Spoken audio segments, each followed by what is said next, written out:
quand vous avez l'information, étant donné qu'on va ouvrir une information judiciaire sur la question, je pense que vous serez quand même une pièce maîtresse de situation. Mais oui, je viendrai certifier. Ce qui va passer, parce qu'on ne doit pas continuer comme ça. On doit pas fait l'argent qu'on doit donner. Ah, pardon, il a demandé la parole avant. Ah, non, mais moi, c'est juste pour donner un nom. Oui. Parce que dans ce problème-là, des fonds de 150 millions qui sont au trésor, notre trésorier général, M. Éric Damango, il disposait effectivement à être, comme il y a déjà une information initiale qui est en train de se faire, nous sommes disposés au niveau de la fédération, particulièrement notre trésorier général, pour prendre le temps effectivement à ce problème-là, pour qu'on sache où est cet argent-là.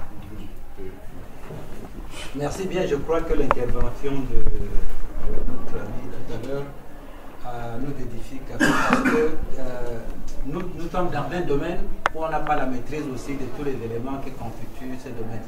Et nous avons une charte, le sport ici est contemporain, la charte du sport qui existe. Peut-être que tout le monde ne possède pas ça. Je crois que nous avons inscrit dans notre programme d'information cette année de réunir toutes les fédérations, d'en parler, de multiplier et de mettre à disposition de tous les acteurs pour que chacun sache, voilà, ma responsabilité c'est ça, mes droits c'est ça, et tout ça, c'est que je crois que c'est ce qu'on va faire, que tout va bien. Je crois que votre question trouvera aussi une réponse quand on va organiser le forum de validation de la politique nationale du sport. Chacun aura ses attributions, son rôle, etc. Donc tous ces problèmes vont être résolus. Également dans les prérogatives du ministère, c'est d'examiner la liste des délégations. C'est ce qu'on va faire prochainement. Quelle qu'en soit l'organisation, quand on va sortir, on doit examiner également la liste des délégations et voir quel est le rôle de chaque membre composant la délégation. C'est ce qu'on va faire. Il est maintenant hors de question de composer des délégations là-bas qui vont partir sans qu'on puisse savoir qui est parti et pourquoi la personne est partie. Voilà, c'est la politique qu'on a mis en place aujourd'hui. Beaucoup de gens, il y a les chancelleries qui se plaignent qu'il y a dans les délégations qui partent souvent au nom du sport, il y a beaucoup qui ne sont pas des athlètes. Prochainement, si c'est un athlète, on doit vérifier à la source. C'est cette politique qu'on a mise en place. C'est pour la transparence et pour savoir qui part pourquoi. Même s'il y a la subvention de l'État, mais on doit aussi savoir pourquoi on doit subventionner. Et également, j'ai dit ici, et je le dis encore une fois ici, que s'il y a les délégations qui doivent partir et que les athlètes sont en difficulté, la délégation ne bouge pas. Parce que si on voyage, c'est pas accompagner les athlètes et non les officiels. Il y a un problème encore avec le basketball jusqu'à aujourd'hui.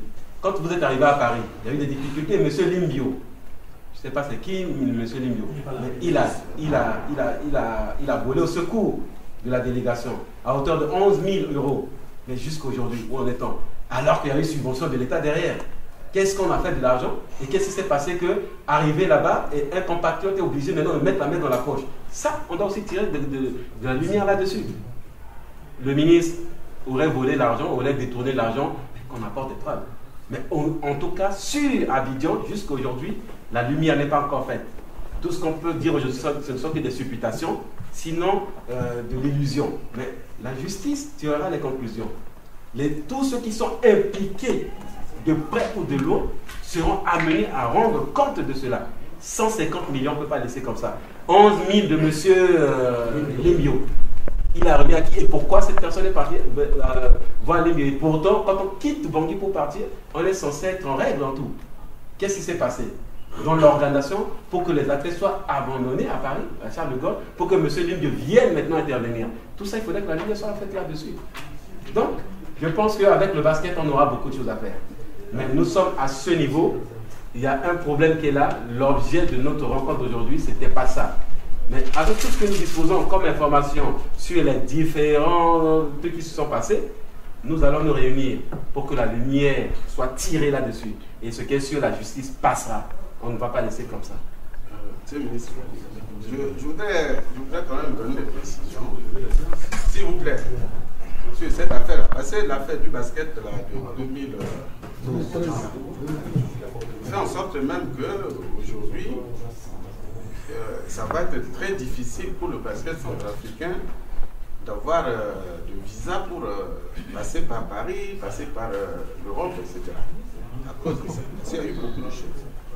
l'affaire Limbio, je crois qu'il y a un flou qu'il faudrait creuser. Quand les athlètes ont loupé l'avion de Dakar, cet avion de Dakar devrait être... on ne devrait pas louper si les gens qui étaient avec la délégation avaient été prévenants. Ils devraient arriver avant l'heure pour embarquer sur Dakar. Quand le jeune fils, c'est mon fils, a pris ce trafiquant-là en charge, il m'a appelé. Il me dit, tonton, il y a ça, ça, ça. Je vais prendre en charge. Est-ce que vous pouvez garantir pour que la fédération me rembourse? Je lui ai dit, il doit être fait. Il a fait. J'ai appelé le président de la fédération, le vice-président et Damango. Il a dit, ah, voilà cette situation, il faut payer le petit Limbio. Damango m'a dit, ça va être fait. J'arrive, je dis, mais est-ce que ça a été fait? Il dit, non, ça a été viré. Je dis, bon, d'accord, pour moi, c'était viré. Après, j'apprends que l'argent n'est pas encore payé. J'appelle Damango, je dis, mais quoi, cette histoire de truc là, c'est quoi? Il me dit, non, il y a des problèmes avec la banque. C'est la BKMC. Hein? C'est ça, non? Il m'explique, il dit, il y a des problèmes avec la banque. Je dis, ah, problème avec la banque? Maintenant, la délégation arrive à Abidjan. Problème à Abidjan. Le reste de l'argent, il fallait envoyer directement à Abidjan. Parce qu'il y avait des athlètes, il y avait leur manque à gagner. Enfin, il y avait tout un chapitre, etc., qu'il fallait financer. Je suis allé voir le Premier ministre, chef du gouvernement, Tiangai. Le chef de l'État à l'époque a donné une caisse d'argent, c'est-à-dire suffisamment d'argent pour tout régler. Ah oui, ça il faut le dire, parce que moi je suis témoin oculaire. On a amené cet argent-là dans le bureau du Premier ministre Tiangai. Il y avait moi, il y avait le Premier ministre Tiangai, il y avait le ministre des Finances de l'époque. On a sorti le budget. J'ai dit au Premier ministre Tiangai, dit voilà, tel chapitre c'est déjà financé, tel c'est financé. Ce qu'il faut envoyer, c'est ça. Mais comme Limbio, le petit-fils, mon fils, Limbio, a fait des dépenses et que ces dépenses ne sont toujours pas remboursées, il faut prévoir de l'argent pour qu'on rembourse Limbio. Le Premier ministre Tiangai a pris cet argent. Il a donné ce qu'on doit envoyer à Abidjan. Et il a remis ce qu'on doit envoyer à Limbio, au ministre des Finances de l'époque. Le reste de l'argent, mais ça je ne peux pas savoir, c'est-à-dire autant de Tiangai, je ne veux pas les noms. Mais c'est pas au ministre des Finances de l'époque. J'ai fait la proposition suivante. J'ai dit, monsieur le Premier ministre, comme l'Ecobank a son correspondant là-bas au niveau d'Abidjan, il faut que le ministre des Finances amène cet argent-là à l'Ecobank pour que nos compatriotes qui sont à Abidjan là aient l'argent. Et que l'argent, le truc de Limbio, qui paie Limbio. S'il ne peut pas le faire maintenant, qu'il appelle sa maman ou son parent et tout, qu'il leur verse l'argent. Mbremaïdou a pris tout l'argent et est sorti avec. Le ministre des Finances de l'époque. C'est vrai, c'est Mbremaïdou. Il a pris l'argent, il est sorti avec. Le reste, non, attention, le reste de l'argent, puisqu'on avait enlevé le reste de l'argent, le Premier ministre a dit on remet ça au président. Parce que c'est le président qui avait donné. Et c'est comme ça que je suis sorti. En fait, l'argent qui était par rapport au budget établi, c'est ça? Ils ont envoyé le budget. Ils ont envoyé l'argent par rapport au budget. D'accord. Le budget établi étant une partie déjà financée par le CIO. Est-ce que vous comprenez ce que j'ai dit, non? J'ai dit que telle partie, les phases préparatoires, c'est le CIO qui a financé. C'est la solidarité olympique. Donc il fallait enlever ça.